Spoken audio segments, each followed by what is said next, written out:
Oke teman-teman, hari ini kita akan membahas terkait Large Language Model atau LLM.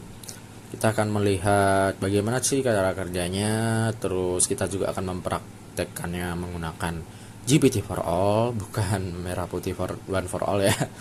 Nah, sebelum itu kita pelajari dulu konsep dasarnya. Nah, kita akan memahami bagaimana sih LLM ini diterapkan di berbagai aplikasi seperti GPT, BERT, dan aplikasi lainnya. Oke, apa sih LLM itu? LLM merupakan model AI besar yang mampu memahami bahasa kita, yaitu manusia.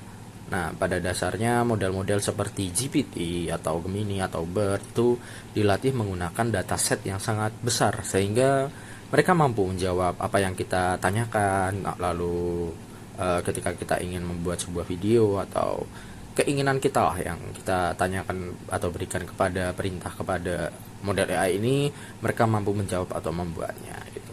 Nah, jadi pada dasarnya ini adalah sebuah mesin yang belajar dari data yang sangat besar. Oke, kita telah belajar definisinya, sekarang kita akan belajari cara kerja LLM ini. Nah, pada dasarnya LLM ini mengubah data yang tadi kita masukkan, data utuh yang kita masukkan dipecah menjadi token-token kecil, lalu melakukan proses embedding. Nah, proses embedding itu apa? Proses embedding adalah mengubah token-token kecil jadi menjadi angka dari yang mewakili makna dari suatu kata yang tadi telah kita masukkan datanya ya. Nah, sehingga LLM ini bisa paham gitu untuk hubungan antar kata secara matematis. Kalau bingung, kita misalkan saja data yang kita masukkan tadi itu puzzle utuh. Nah, LLM ini tidak bisa memahami puzzle secara utuh, sehingga mereka harus memecah puzzle-puzzle tersebut menjadi potongan puzzle kecil.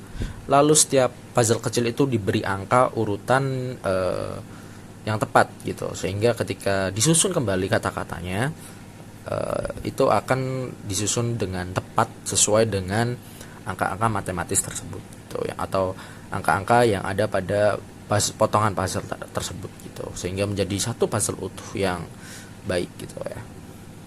Mungkin seperti itu. Lalu kita akan pindah slide. Oke, di slide sini kita akan mempelajari perbedaan antara GPT, BERT, dan T5. Nah, GPT sendiri merupakan model decoder only yang cukup kuat dalam menghasilkan teks.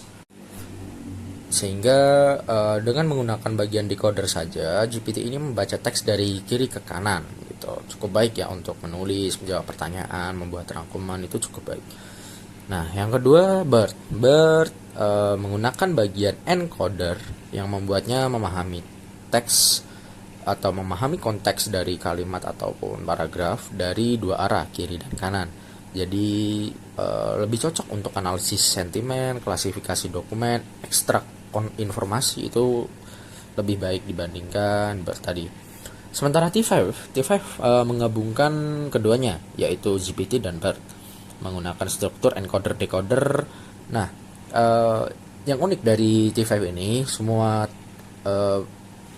perintah akan dianggap sebagai text to text. Artinya apapun yang diinput, apapun inputnya, bahkan soal klasifikasi akan berubah menjadi format teks dan akan dijawab menjadi teks juga gitu. Nah, token ini melakukan cara yang sama, menggunakan cara embedding sama, tokenisasi sama. Namun perbedaannya adalah bagaimana mereka membaca input yang kita berikan, dan juga hasilnya tentu akan berbeda. Nah, kita udah belajar terkait LLM, cara kerja, bahkan apa perbedaan antara GPT, BERT, dan T5. Kita akan mempelajari apa sih itu biasanya LLM digunakan untuk chatbot atau summarization, penerjemahan, atau generate content apapun seperti video.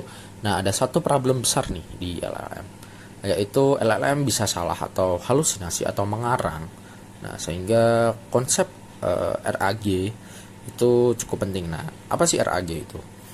Nah, RAG adalah Retrieval Augmented Generation, di mana teknik menggabungkan LLM dengan sistem pencarian dokumen. Maksudnya gimana? Jadi model tidak hanya menebak jawaban, tapi mengambil konteks dari dokumen nyata yang kita berikan atau data-data yang kita berikan, sehingga jawaban mereka lebih akurat, lebih relevan, dan berdasarkan fakta dan data yang kita berikan. Jadi cukup kecil kemungkinannya mereka akan halusinasi atau mengarang. Nah, ini cukup berguna ya untuk jurnal riset maupun industri yang membutuhkan akurasi tinggi untuk dokumen-dokumen analisis seperti itu. Nah, kita akan masuk ke praktikum di mana kita akan menggunakan GPT for All.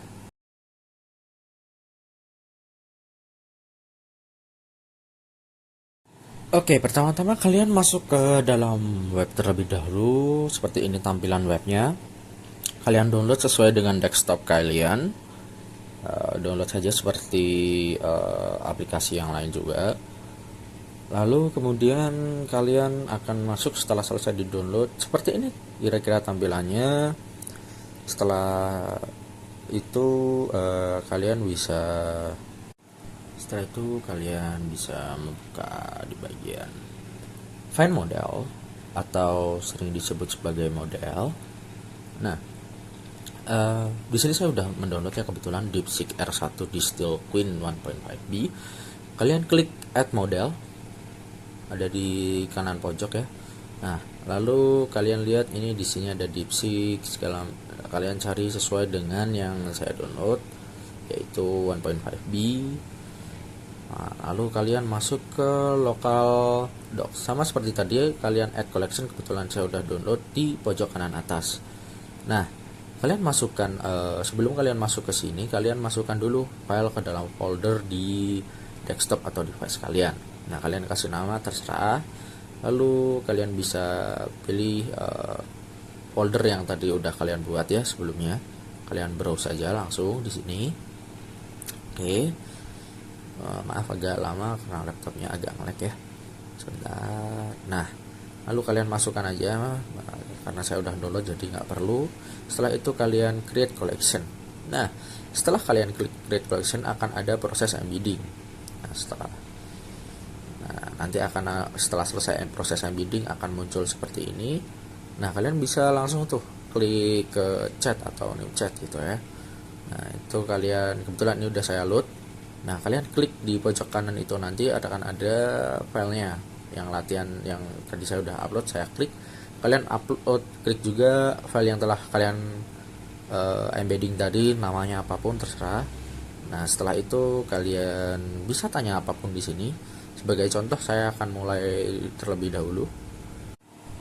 Nah, ini contohnya saya bertanya terkait ini harus disesuaikan ya. Semisal bahasa kalian Inggris, harus papernya Inggris, kalian harus bertanya dalam bahasa Inggris karena LLM belajar dari data yang kita inputkan. Nah, di sini saya bertanya dan berhasil. Prosesnya lumayan lama ya, 188 detik atau sekitar 3 menitan lebih. Memang cukup lama. Nah, karena mereka harus berpikir terlebih dahulu. Ini versi simple dari ChatGPT. Nah, ini udah selesai. Kira-kira sekian ya praktikum dari saya.